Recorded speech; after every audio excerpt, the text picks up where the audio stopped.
महिला समाज सुधारक सीरीज एपिसोड 3। सरोजिनी नायडू, जन्म, बचपन और प्रतिभा की शुरुआत। नमस्कार दोस्तों, स्वागत है आपका मणिलाल सरोज 01 पर। हमने पिछले एपिसोड में पंडिता रमाबाई की पूरी कहानी जानी। आज हम बात करेंगे एक ऐसी महिला की जो सिर्फ एक नेता ही नहीं बल्कि एक महान कवयित्री भी थीं। नाम है सरोजिनी नायडू। सोचिए, एक छोटी सी लड़की 13 साल की उम्र में कविता लिखती है और आगे चलकर पूरे देश की आवाज बन जाती है। कैसे? यही है आज की कहानी। जन्म और परिवार। जन्म 1879। स्थान हैदराबाद। उनके पिता एक वैज्ञानिक और शिक्षित व्यक्ति। उनकी मां एक कवयित्री थीं, इसलिए बचपन से ही उन्हें पढ़ाई और कला का माहौल मिला। बचपन की प्रतिभा। सरोजिनी नायडू बचपन में बहुत होशियार थीं। कम उम्र में ही कविता लिखती थीं। 13 साल की उम्र में उन्होंने एक लंबी कविता लिखी। उनकी प्रतिभा देखकर सब हैरान रह गए। विदेश में शिक्षा, आगे की पढ़ाई के लिए वे गईं। लंदन और फिर कैम्ब्रिज। वहां उन्होंने साहित्य सीखा, अपनी कला को और निखारा। जीवन का बड़ा फैसला। उन्होंने शादी की अपनी पसंद के व्यक्ति से। उस समय ये बहुत बड़ा कदम था क्योंकि यह इंटरकास्ट मैरिज था, लेकिन उन्होंने समाज से डरकर अपना फैसला नहीं बदला। देशभक्ति की शुरुआत। धीरे धीरे उनका मन देश के लिए काम करने लगा। वे मिली महात्मा गांधी से और यहीं से उनकी जिंदगी का नया अध्याय शुरू हुआ। एक कवयित्री जो आगे चलकर देश की आवाज बनी। यही है सरोजिनी नायडू की शुरुआत।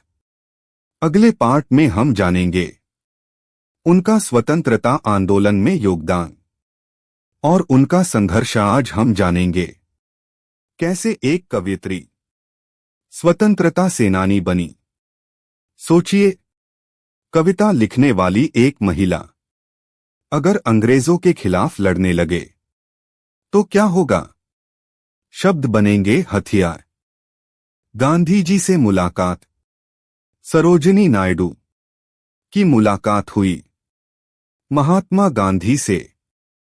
गांधी जी के विचारों से वे बहुत प्रभावित हुईं और उन्होंने तय किया, मैं देश के लिए काम करूंगी। आंदोलन में भागीदारी। उन्होंने हिस्सा लिया। स्वतंत्रता आंदोलन में लोगों को जागरूक किया, भाषण दिए। उनके शब्दों में इतनी ताकत थी कि लोग प्रेरित हो जाते थे। महिलाओं को जागरूक करना। उन्होंने खासकर महिलाओं को आगे आने के लिए प्रेरित किया, उन्हें आंदोलन में शामिल किया। उन्होंने कहा, महिलाएं भी देश की ताकत हैं। गिरफ्तारी और संघर्ष। अंग्रेजों को उनका काम पसंद नहीं आया। उन्हें कई बार गिरफ्तार किया गया, लेकिन उन्होंने हार नहीं मानी। जेल जाने के बाद भी उनका हौसला मजबूत रहा।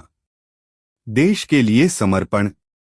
उन्होंने अपनी पूरी जिंदगी देश की आजादी के लिए समर्पित कर दी। वे सिर्फ बोलती नहीं थीं, बल्कि खुद मैदान में उतरती थीं। एक कवयित्री जो बन गई स्वतंत्रता की आवाज। यही है सरोजिनी नायडू का संघर्ष।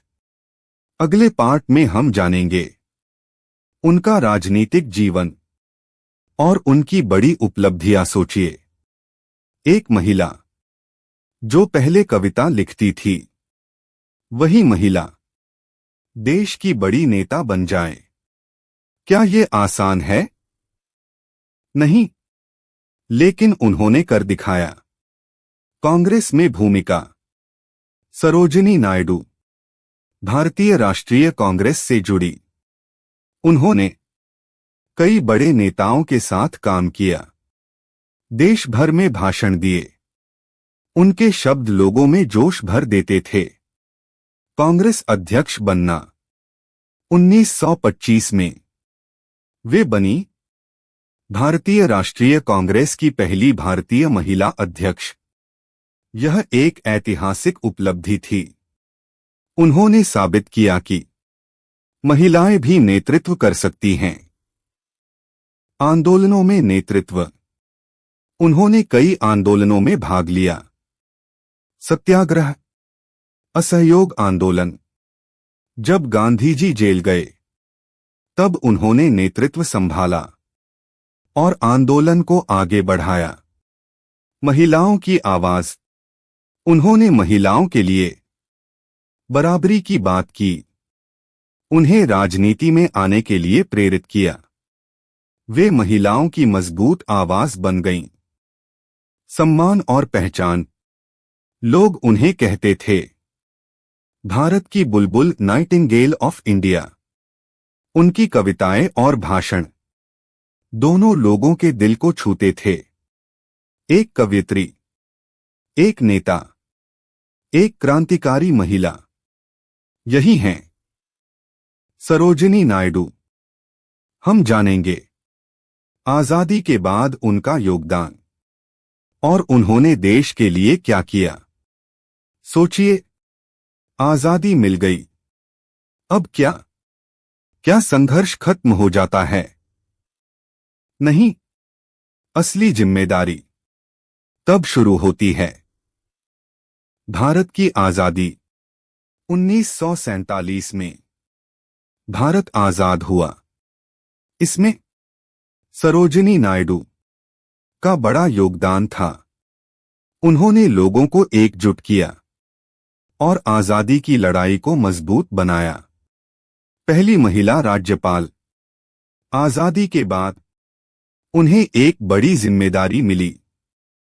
वे बनी भारत की पहली महिला राज्यपाल। राज्य उत्तर प्रदेश। यह एक ऐतिहासिक उपलब्धि थी। नेतृत्व और सेवा। राज्यपाल बनने के बाद भी उन्होंने लोगों की सेवा की, समाज के विकास के लिए काम किया, महिलाओं को आगे बढ़ने के लिए प्रेरित किया। उनका काम कभी नहीं रुका। उनकी सोच और विचार। उनका मानना था देश तभी आगे बढ़ेगा जब महिलाएं आगे बढ़ेंगी।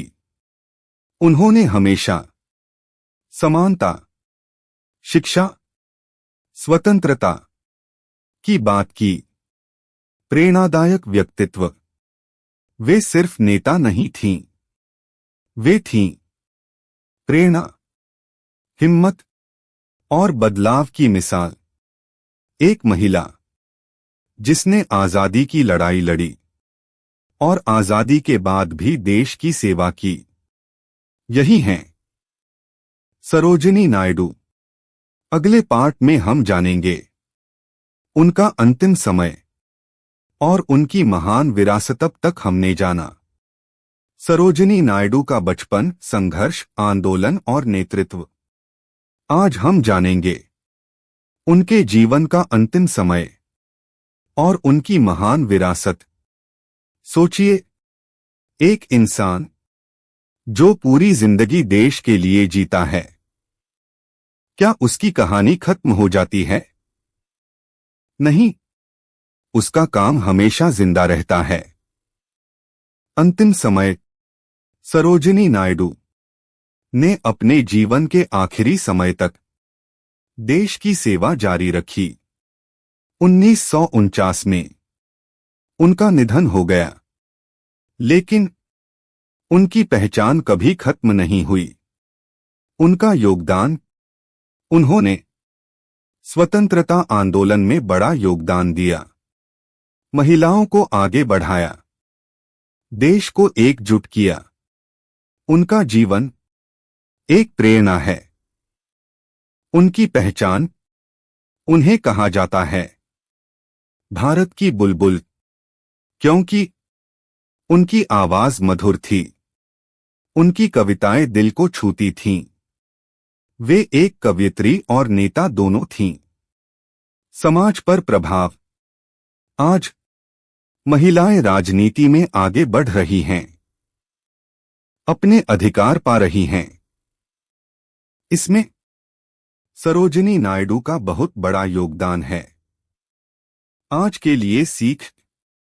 दोस्तों, अगर आप अपने टैलेंट को सही दिशा दें तो आप दुनिया बदल सकते हो। सरोजिनी नायडू हमें सिखाती हैं, अपनी आवाज उठाओ, देश के लिए काम करो, कभी हार मत मानो।